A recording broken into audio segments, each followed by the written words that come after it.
സയ്യിദ് ശ്രീ മുത്തുക്കോയ തങ്ങള് PM ശ്രീക്കെതിരെ പറഞ്ഞിട്ടുണ്ട്. ബഹുമാന്യനായ കാന്തപുരം AP അബൂബക്കർ മുസ്ലിയാർ പറഞ്ഞിട്ടുണ്ട്. അതുകൊണ്ട് PDPയുടെ സമരാണല്ലോ എന്ന് വിചാരിച്ച് നിങ്ങൾ കണ്ണടച്ചാൽ എല്ലാവരും കൂടി ഒന്നിച്ചു വരുന്ന ഒരു കാലത്ത് നിങ്ങൾ പ്രതീക്ഷിക്കേണ്ടി വരും. ആ കുത്തൊഴുക്കിൽ 102 സീറ്റൊന്നും ഒരു ചുക്കുമായിരിക്കില്ലടോ, അതൊക്കെ തകർന്നു പോകുന്ന കാലം വരും.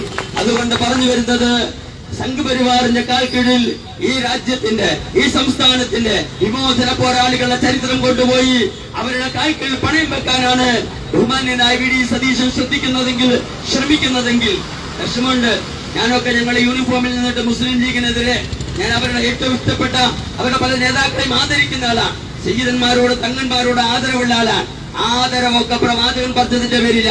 പ്രവാചകൻ പറഞ്ഞ പാരമ്പര്യത്തിന്റെ പാതയിൽ നിന്ന് ഏത് സയ്യിദ് മാറിപ്പോയാലും നിക്കടോ അവിടെ എന്ന് പറയാൻ കൽപ്പുള്ള ആർജവമുള്ള പണ്ഡിതന്മാരിവിടെയുണ്ട്. അതുകൊണ്ട് ഞങ്ങൾ സയ്യിദന്മാരോട് പറയുന്നത്, മുസ്ലിം ലീഗിന്റെ ഒരു മന്ത്രി ഇവിടെ ആരൊക്കെ പരാമർശിച്ചു. അദ്ദേഹം പറഞ്ഞു, ഞങ്ങൾ അധികാരത്തിലേക്ക് എത്തിയാല് PM ശ്രീ പദ്ധതി അറബിക്കടലിലേക്ക് വലിച്ചെറിയും. അറബിക്കടൽ ഇപ്പോഴും അവിടെ തന്നെ ഉണ്ട്. ഇത്തരം ആളുകൾ പറയുമ്പോ കൈയടിക്കാൻ നിൽക്കുന്ന എംബോക്കികളുടെ കാര്യമാണ് കഷ്ടം. എന്തിനാണ്? എനിക്ക് തോന്നുമ്പോൾ ഞാനങ്ങ് കൈയടിച്ചു കളയും, കൈയടിപ്പിക്കും. ഞാൻ പറയുന്നത്, അറബിക്കടലിൽ എറിഞ്ഞില്ലെങ്കിലും ഈ പരിപാടിയിൽ നിന്ന് സംസ്ഥാന സർക്കാർ അടിയന്തരമായി ആലോചിച്ച് പിൻവാങ്ങിയിരിക്കണം.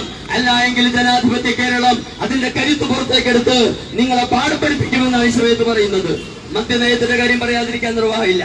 എങ്ങനെയാണ് ഇസ്ലാമിക സമൂഹത്തിന്റെ ഒരു പ്രാതിനിധ്യം കൊണ്ടുള്ള ഭരണകൂടത്തിന് മദ്യനയത്തിന്റെ വിഷയത്തിൽ വളരെ വീര്യം കുറഞ്ഞ മദ്യമാണ് കൊടുക്കുന്നത് എന്ന് പറഞ്ഞിട്ട് ചെയ്യുന്ന ചെറ്റത്തരങ്ങൾക്കൊക്കെ ലൈസൻസ് എടുക്കാനാണ് ഭാവമെങ്കില് ഞാൻ പറയുന്നു, അള്ളാഹുവിന്റെ പ്രവാചകൻ മദ്യത്തിനെതിരെ പറഞ്ഞത് അതുപോലെ കേരളത്തിൽ നടപ്പാക്കാൻ നമ്മൾ പറയില്ല.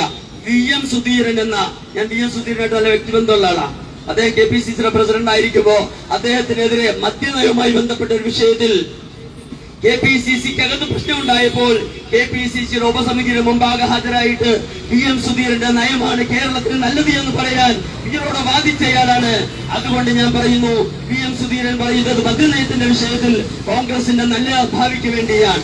അതുകൊണ്ട് ഇത്തരം ഒരുപാട് ദൂഷ്യം നിറഞ്ഞ, ജനങ്ങളെ വളരെ മോശമാക്കുന്ന, ജനങ്ങളുടെ ചിന്താശക്തിയെ, കാരണം കുറെ മദ്യപാനികളൊക്കെ ഉണ്ടായി, ബോധമില്ലാത്ത ആളുകൾ ഉണ്ടായെങ്കിൽ മാത്രമേ സംഘപരിവാറിന്റെ ചരിത്രം അവിടെ തലയിലേക്ക് കയറൂ.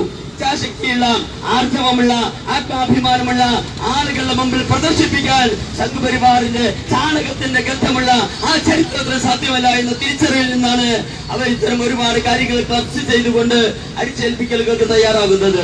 ഞങ്ങൾ VD സതീശനോട് പറയുന്നത്, അല്ലെങ്കിൽ UDFന്റെ ഭരണകൂടത്തോട് പറയുന്നത്, പച്ചയ്ക്ക് പറയുന്നു, മുസ്ലിം ലീഗ് എന്ന UDFന്റെ പ്രധാന ഘടകകക്ഷിയോട് പറയുന്നത്, അടിയന്തിരമായി ഏറ്റവും പെട്ടെന്ന് ആലോചിച്ച് PM ശ്രീ പദ്ധതിയിൽ നിന്ന് പിൻവാങ്ങാൻ തീരുമാനിച്ചില്ല എങ്കിൽ തീർച്ച ഇപ്പൊ നിങ്ങളെ മുന്നറിയിപ്പ് നൽകാൻ വേണ്ടി പത്രസമ്മേളനം നടത്തുന്ന പണ്ഡിതന്മാരും സയ്യിദന്മാരും ഈ രാജ്യത്തെ ഇസ്ലാമിക സമൂഹവും ശക്തമായ സമര പോരാട്ടങ്ങളുമായി ഈ രാജ്യത്ത് സജീവമാകുന്ന സമയം വരും. അതുകൊണ്ട് ഞാൻ നേരത്തെ പറഞ്ഞതുപോലെ, ഇപ്പൊ എന്താ ബാബരി മസ്ജിദിന്റെ വിഷയത്തിൽ 36 കൊല്ലം മുമ്പ് അബ്ദുൽ നാസർ മഅദനി എന്ന മനുഷ്യൻ, വികലാംഗനായ മഅദനി ഞാൻ പറയൂല, 1987 ഞാൻ നേരത്തെ പറഞ്ഞ 89 മഅദനിയെ കാണുമ്പോ അദ്ദേഹം 24 വയസ്സുള്ള ആളായിരുന്നു. 2 കാലും കൊണ്ട് ആർജവത്തോടെ ചാടി ഓടി നടന്നുകൊണ്ട് പ്രഭാഷണ വേദികളെ വിസ്മയിപ്പിക്കുന്ന മനുഷ്യരായിരുന്നു. പാതിരാത്രികളെ പട്ടാപ്പകലുകളാക്കി 10,000ങ്ങളെ മുഖത്ത് നോക്കി അള്ളാഹുവിന്റെ പ്രവാചകന്റെ മഹത്വം പ്രകീർത്തിക്കുന്ന മനുഷ്യനായിരുന്നു. ആ മനുഷ്യൻ എന്ന ബാബരി മസ്ജിദിന്റെ വിഷയത്തിൽ ഈ രാജ്യത്തോട് പറഞ്ഞൊരു കാര്യം